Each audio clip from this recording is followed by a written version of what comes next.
Good evening. My name is Ethan Russell, and this is 4 Minutes. Tonight, we will be discussing a growing controversy in American schools today: book bans.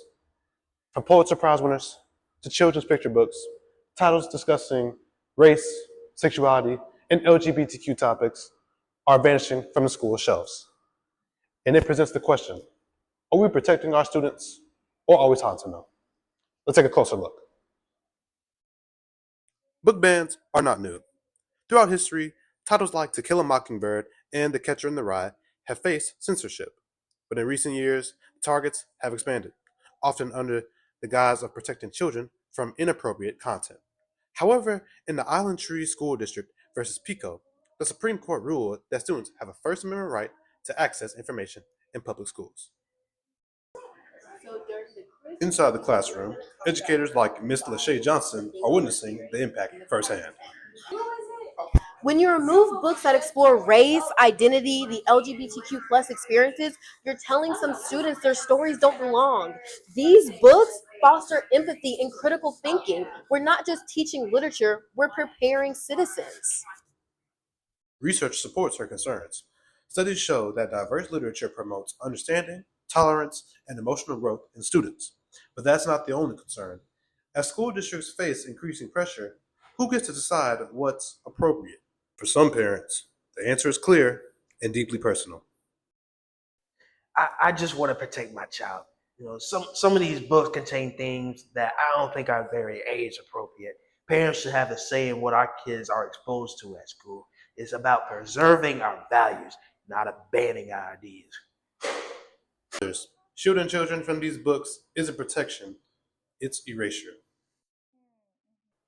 As a parent, I want my child to learn about the real world, its history, its people, its complexity. Shielding them from these stories won't protect them. It'll leave them unprepared. Education should challenge, not coddle. Librarians and educators are increasingly caught in the crossfire, some even facing threats or losing their jobs. Advocates for the New York Library Association describe a growing wave of soft censorship, where books disappear quietly without formal bans to avoid backlash. One of those advocates, Marthea Fiske, argues that representation in literature isn't optional, it's essential. Books like The Hate You Give, Looking for Alaska, All Boys Aren't Blue, The Kite Runner, and Genderqueer, a memoir, open up necessary conversations about race, identity, and self-expression. These stories are the lived experiences of so many young readers. Removing them doesn't make those realities disappear. It makes those students feel invisible. You're erasing history. When you erase history, that history is doomed to repeat itself. And when you erase and cause oblivion in future generations, that is the detriment to our children, detriment to our future. You are destroying the future. Book bans start with a title, but they end with a message that only some voices are worth hearing.